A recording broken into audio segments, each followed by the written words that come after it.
allow me to show you something that you shouldn't be doing if you want to hit your driver shots much further and straighter. And it all starts with something a lot of us golfers have a tendency to do, but don't even realise we're doing it. And it's something to do with this bad boy right here, the club face itself. A lot of golfers, for example, would set up to the golf shot, and if they have the tendency to hit that slice, they will close the face like so and have it pointing more to the left for a right-handed player, just to ensure that we don't get as much of a slice.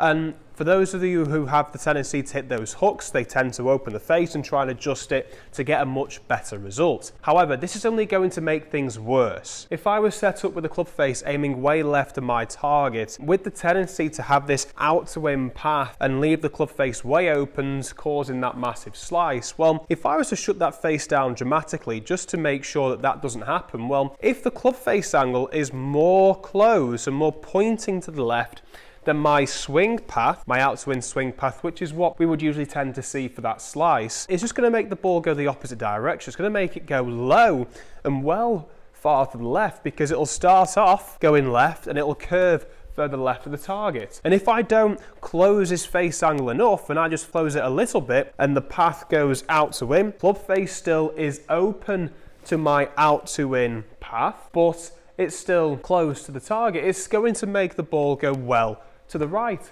So just manipulating the club face angle just to try and change things just because of what you do in your swing is probably the worst thing you can do as a golfer when hitting tee shots, because it brings in that two-way miss. And a lot of us golfers know that if we have a one-way miss, it becomes much easier to play the game of golf. If you know that you're always going to hit that sort of hook, then you know to aim down the right-hand side of the fairway, because you'll probably hit a draw, and vice versa for a fade. If we can get the club face lined up directly pointing towards the target and get that club face working more square at impact, we're not really going to hit that slice, are we? We're going to see those straighter and longer tee shots. So let me show you now 3 things I want you to do to ensure that you're setting up to the golf shot, you're making that natural swing of yours work in your favour, and start seeing that club face angle return square to target, as opposed to bringing it more close to target or even too open to target. So with the first one being the grip. The grip has a massive influence on the club face angle at impact. And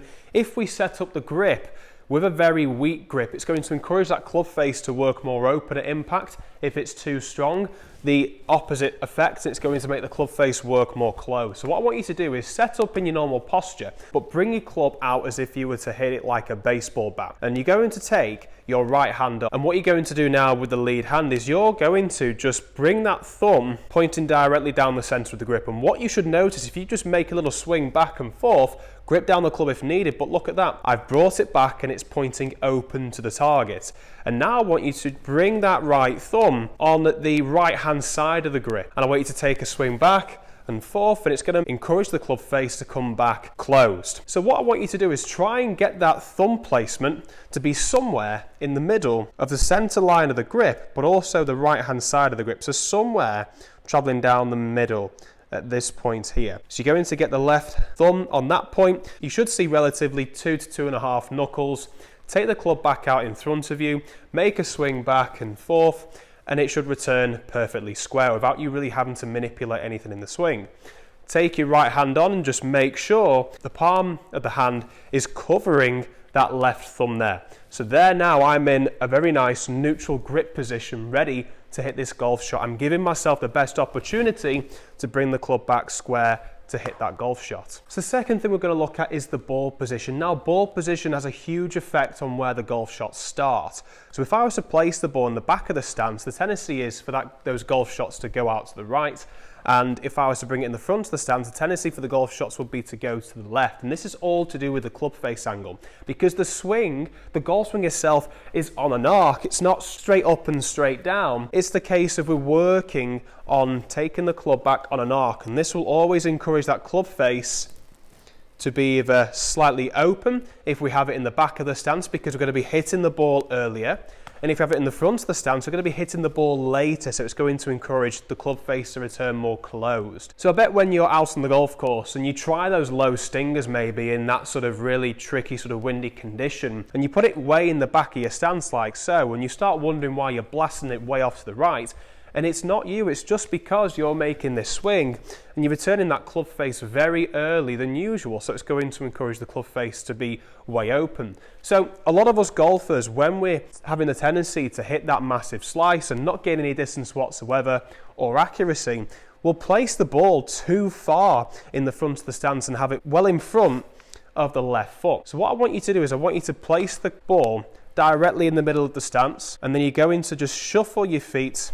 So you're going to encourage the ball now to come closer in line with the left heel. If it's too far forward, we should start to see that club face wanting to go more closed. If it's too far back, we should start to see that club face wanting to go more open. So adjust accordingly and just ensure that that club face there is pointing directly down the target line, but also it's in the front of the stance, in line with that left heel. The third thing is the top of the backswing position. So a lot of golfers have the tendency from the grip that we spoke about before, if it's weak, they'll get to the top of the backswing and create what we call a cupped left wrist position, where the angle between the left arm and hand has been created like this here. Or if it's too strong, we have the opposite effect and we get a little bit too bowed off like so.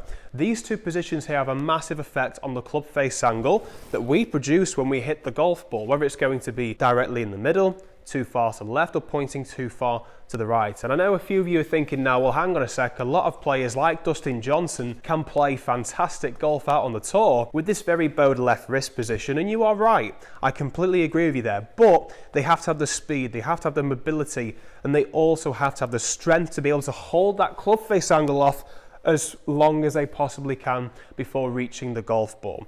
So to make things easier for you, what I would suggest is getting to the top of your swing from this neutral grip that we've set up, and you get to the top, and the idea is that we want to try and keep this left arm and hand in a nice straight line. We don't want to see any sort of manipulation from this left wrist of yours, so the lead wrist. We just want to see it nice and straight.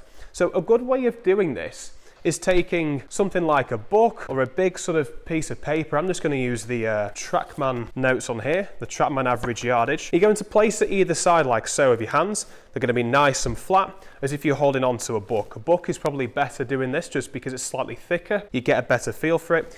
You're going to swing to the top and trying to keep that left hand nice and flat and keeping it straight with your left arm. This is going to help you get into a neutral left wrist position at the top of the swing, and this is going to make things much easier for you now to return that club face square at impact. So just to recap, we've got the grip. The second point we mentioned was the ball position, so ensuring it's in line with your lead heel, and from there we're trying to get the club at the top of the backswing to see where the left arm, the wrist and the left hand, so the lead arm, is completely straight, maintaining that square face angle all the way through to impact.